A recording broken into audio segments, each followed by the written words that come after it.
ओम शांति। आज 26 जनवरी 2024 के ईश्वरी मधुर महावाक्य सुनते हैं। मीठे बच्चे, तुम्हें अब शांति धाम और सुख धाम जाने का सहारा मिला है। तुम बाप को याद करते करते पावन बन कर्मातीत हो अपने शांति धाम चले जाएंगे। आज की मुरली से प्रश्न है, बाप की पुचकार किन बच्चों को मिलती है? बाप का शो कैसे करेंगे? उत्तर है, जो बच्चे वफादार, सर्विसेबल और बहुत मीठे हैं, कभी किसी को दुख नहीं देते, ऐसे बच्चों को बाप की पुचकार मिलती है। जब तुम बच्चों का आपस में बहुत बहुत लव रहे, कभी भी भूलें ना हो, मुख से दुख देने वाले बोल ना निकलें, सदा भाई भाई का रूहानी प्यार रहे, तब बाप का शो कर सकेंगे। आज मुरली में गीत बजा है, मुझको सहारा देने वाले। ओम शांति। गीत तो बच्चों ने बहुत बारी सुना है। बच्चे समझते हैं कि आवागमन में हम कितने भटके हैं। ड्रामा के प्लान अनुसार एक शरीर छोड़ दूसरा लिया। सुख धाम में आप ही एक शरीर छोड़ते थे, दूसरा लेते थे खुशी से। अब बाप खुशी से शरीर छोड़ने के लिए समझा रहे हैं। बच्चे समझते हैं हम आत्मा परम धाम से आई हैं, हम आत्मा यहाँ पाड़ बजाती हैं। पहले पहले आत्मा का निश्चय चाहिए कि हम आत्मा अविनाशी हैं। बच्चों को समझाया है, सहारा देने वाला एक बाप है। बाप को याद करने से बहुत खुशी होती है। यह बहुत समझने की बातें हैं। पहले सब शांति धाम में रहते हैं, फिर पहले सुख धाम में आते हैं। बाप तुमको सहारा देते हैं। बच्चे, तुम्हारा शांति धाम सुख धाम आया कि आया। यह तो निश्चय है कि हम आत्मा एक शरीर छोड़ दूसरा लेते हैं। पहले से ही अविनाशी पाठ मिला हुआ है।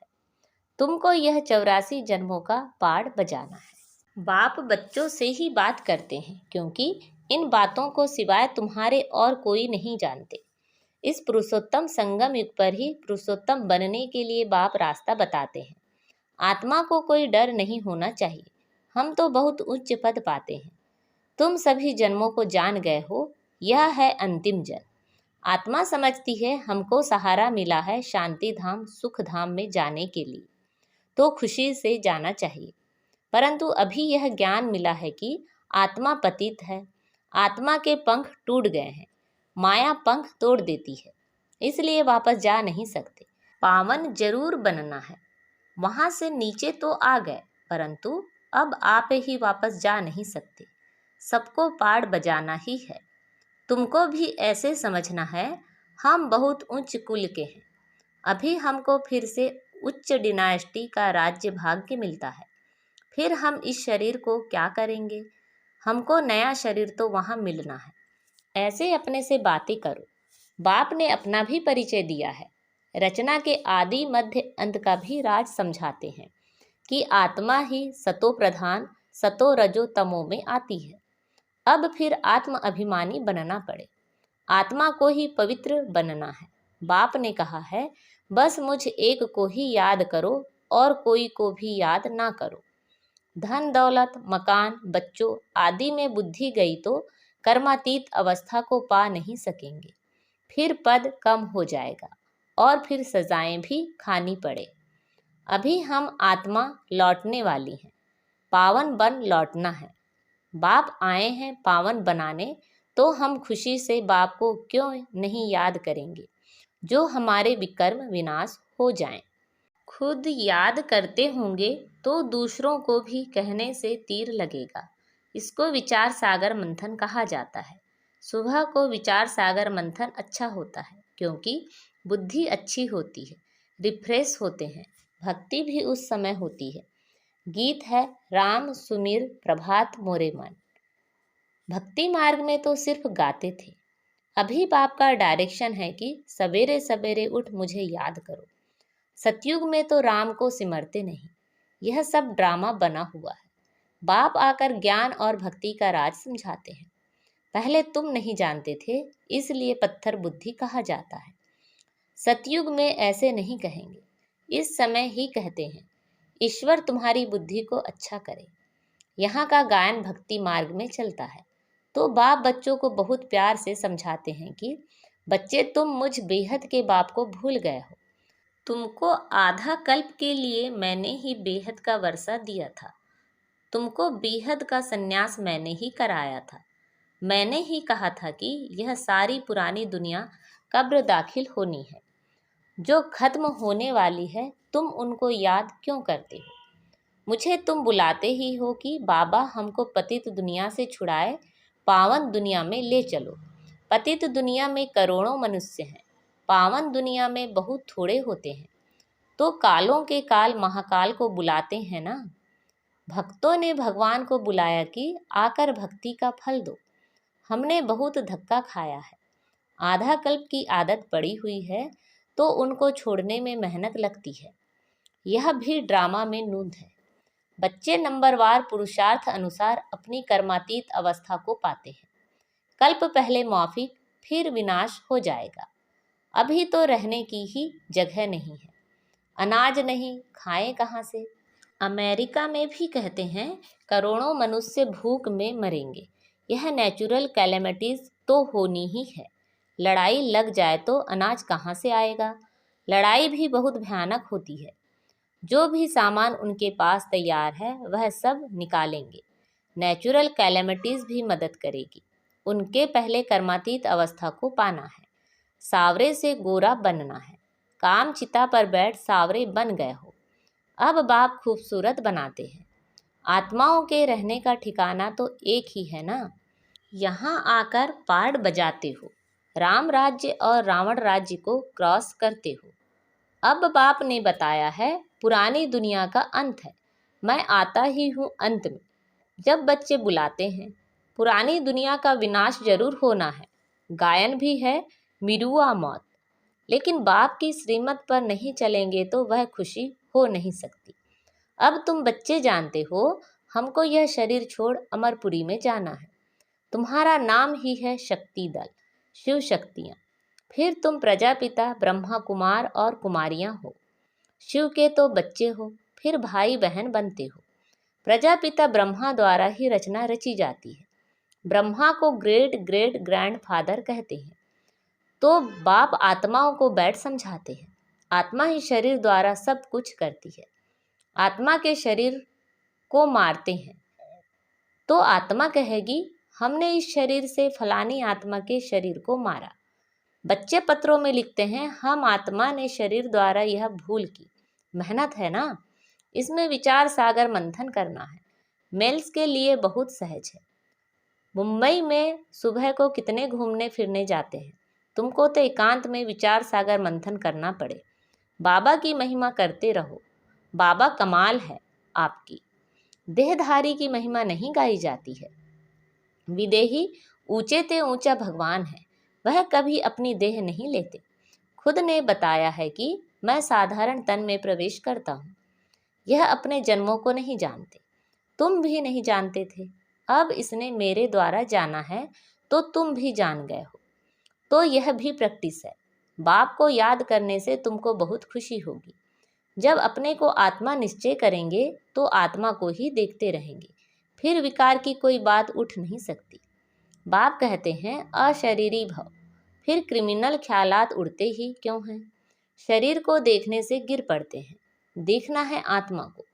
हम आत्मा हैं, हमने यह पाठ बजाया है।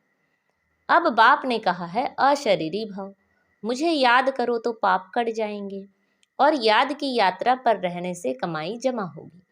सवेरे का समय बहुत अच्छा है। सिर्फ बाबा के सिवाय और किसी को देखो भी नहीं। बाकी यह लक्ष्मी नारायण है एम ऑब्जेक्ट। मन मना भव, मध्याजी भव, इसका अर्थ कोई नहीं जानते। तुम समझा सकते हो भक्ति है ही प्रवृत्ति मार्ग वालों के लिए। वह निवृत्ति मार्ग वाले जंगल में क्या भक्ति करेंगे? आगे तो यह भी सतो प्रधान थे। उस समय उन्हों को सब कुछ जंगल में पहुंचता था। अभी तो देखो कुटियाएं खाली पड़ी हैं, क्योंकि तमो प्रधान बनने के कारण उन्हों के पास कुछ पहुंचता नहीं है। भक्तों की श्रद्धा नहीं रही है, इसी कारण अब धंधे में लग गए हैं। करोड़पति पदमपति हैं। अब यह तो सब खत्म होने वाला है। ऐसे नहीं कि इस सोने से कोई मकान आदि बनेंगे, वहाँ तो सब कुछ नया होगा। अनाज भी नया, नई दुनिया में फर्स्ट क्लास चीजें होती हैं। अभी तो जमीन सड़ गई है तो अनाज भी पूरा नहीं निकलता है। वहाँ तो सारी जमीन भी तुम्हारी, सागर भी तुम्हारा रहता है। वहाँ कितना शुद्ध भोजन खाते हैं। यहाँ तो देखो जानवरों को भी पकाकर खा लेते हैं। वहाँ तो ऐसी बात ही नहीं। तो तुम बच्चों को बाबा का बहुत शुक्रिया मानना चाहिए। तुम बाप को जानते हो और फिर औरों को भी बताते हो कि बाप ने कहा है कि मैं साधारण बूढ़े तन में इनकी भी वानप्रस्थ अवस्था में प्रवेश करता हूँ। वानप्रस्थ अवस्था में ही वापस जाना है, यह भी कायदा है। भक्ति में भी यही रस्म चलती है। यह सब है धारण करने की बातें। कोई तो अच्छी रीति नोट कर धारण कर औरों को भी सुनाते हैं। सुनने से बहुत मजा आता है, क्योंकि अब सहारा मिला है। तुम जानते हो, हर एक आत्मा भ्रकुटी के तख्त पर विराजमान है। आत्मा के लिए ही कहते हैं भ्रकुटी के बीच चमकता है अजब सितारा। ऐसे तो नहीं कहते परम पिता परमात्मा शिव चमकता है, परंतु आत्मा चमकती है। आत्मा भाई भाई हैं। तब कहते हैं हिंदुस्तानी, पाकिस्तानी, बौद्धि सब भाई भाई हैं, परंतु भाई का अर्थ समझते नहीं हैं। तुम्हारा आपस में कितना लव होना चाहिए। सतयुग में जानवरों का भी आपस में लव है। तुम भाई भाई हो तो कितना लव होना चाहिए, परंतु देह अभिमान में आने से एक दो से बहुत तंग हो जाते हैं, फिर एक दो की ग्लानि करते हैं। इस समय तो तुम बच्चों को आपस में बहुत छिरखंड होकर चलना है। इस समय जो तुम यह पुरुषार्थ करते हो, 21 जन छिरखंड होकर चलते हो। अगर कोई उल्टा अक्षर मुख से निकल जाए तो फौरन कहना चाहिए आई एम सॉरी, क्योंकि हमको बाबा का फरमान है कि बहुत मीठा होकर रहना है। जो फरमान नहीं मानेंगे उनको कहा जाएगा ईश्वर का नाफरमान बरदार। कभी भी किसी को दुख नहीं देना है। बाकी बाबा जानते हैं सिपाही की सर्विस है तो सच्ची कराने के लिए किसी को मारना भी पड़ता है। मिलिट्री वालों को लड़ाई भी करनी पड़ती है। सिर्फ अपने को आत्मा समझ मामे कम याद करो तो बेड़ा पार हो जाएगा। इस पुरानी दुनिया को क्या देखना, हमको तो नई दुनिया को देखना है। अब तो श्रीमत से नई दुनिया स्थापन हो रही है। इसमें आशीर्वाद की कोई बात नहीं। टीचर कभी आशीर्वाद नहीं करते। टीचर तो पढ़ाते हैं। जितना जो पढ़ते हैं मैनर्स धारण करते हैं, ऐसा पद पाते हैं। इसमें भी ऐसा है। अपना रजिस्टर आप ही देखना है कि हम कैसे चलते हैं। कोई तो बहुत मीठा होकर चलते हैं, हर बात में राजी रहते हैं। बाबा ने कहा है तुम आपस में कचहरी करो कि कोई भूल तो नहीं होती है, परंतु कचहरी करने वालों को समझना चाहिए हम आत्मा हैं। हम अपने भाई से पूछते हैं इस शरीर द्वारा कोई भूल तो नहीं हुई, किसी को दुख तो नहीं दिया। बाप कभी दुख नहीं देते। बाप तो सुखधाम का मालिक बनाते हैं। बाप है ही दुख हरता सुख करता। तो तुमको भी सबको सुख देना है।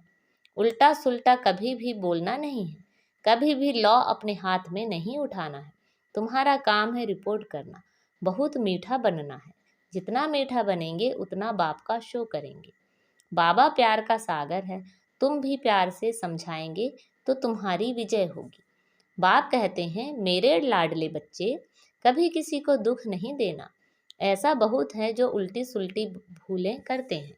चुगली करना, रीस करना, हसद करना, यह भी विकर्म है। बाबा कहते हैं जो अच्छा वफादार सर्विसेबल बच्चा होगा वह हमको जरूर मीठा लगेगा। उनको पुचकार भी देंगे, दूसरे को नहीं देंगे। फिर कहते हैं इनकी पास खातिरी होती है, यह बड़ा आदमी है। ऐसे बहुत नुकसान करते हैं, उल्टा सुल्टा काम करके दोस्त धरते हैं। समाचार आता है फलाना बीड़ी नहीं छोड़ता। बाबा कहते हैं उनको भी समझाना पड़ता है कि तुम योग बल से विश्व को पावन बना सकते हो तो क्या यह नहीं छोड़ सकते। बाप को याद करो, बाबा अविनाशी सर्जन है। ऐसी दवाई देंगे जो सब दुख दूर हो जाएंगे। अच्छा, मीठे मीठे से खिलदे बच्चों प्रति माता पिता बाप दादा का याद प्यार, गुड मॉर्निंग और नमस्ते। रूहानी बाप की रूहानी बच्चों को नमस्ते।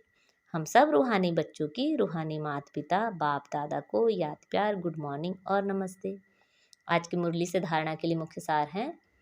देह अभिमान में आकर एक दो को तंग नहीं करना है, हर बात में राजी रहना है, कभी भी चुगली नहीं लगानी है, हसद रीस नहीं करनी है, किसी को दुख नहीं देना है, आपस में बहुत मीठा छीरखंड होकर रहना है, सवेरे सवेरे उठ प्यार से बाप को याद करना है, अपने आप से बातें करनी है, विचार सागर मंथन करते बाबा का शुक्रिया मानना है। आज बाबा ने हमें वरदान दिया है, अपनी पावरफुल स्थिति में स्थित रह मनसा द्वारा सेवा करने वाले नंबर 1 सेवाधारी भव। यदि किसी को वाणी की सेवा का चांस नहीं मिलता तो भी मनसा सेवा का चांस हर समय है ही। पावरफुल और सबसे बड़े ते बड़ी सेवा मनसा सेवा है। वाणी की सेवा सहज है, लेकिन मनसा सेवा के लिए पहले अपने को पावरफुल बनाना पड़ता है। वाणी की सेवा तो स्थिति नीचे ऊपर होते भी कर लेंगे, लेकिन मनसा सेवा ऐसे नहीं हो सकती। जो अपनी श्रेष्ठ स्थिति द्वारा सेवा करते हैं वही नंबर 1 सेवाधारी फुल मार्क्स ले सकते हैं। आज का स्लोगन है, लौकिक कार्य करते अलौकिकता का अनुभव करना ही सरेंडर होना है। अब अव्यक्त साइलेंस द्वारा डबल लाइट फरिश्ता स्थिति का अनुभव करो। अब डबल लाइट बन दिव्य बुद्धि रूपी विमान द्वारा सबसे ऊंची चोटी की स्थिति में स्थित हो विश्व की सर्व आत्माओं के प्रति लाइट और माइट की शुभ भावना और श्रेष्ठ कामना के सहयोग की लहर फैलाओ। इस विमान में बाप दादा की रिफाइन श्रेष्ठ मत का साधन पेट्रोल हो, उसमें जरा भी मनमत परमत का किचड़ा ना हो। अच्छा, ओम शांति।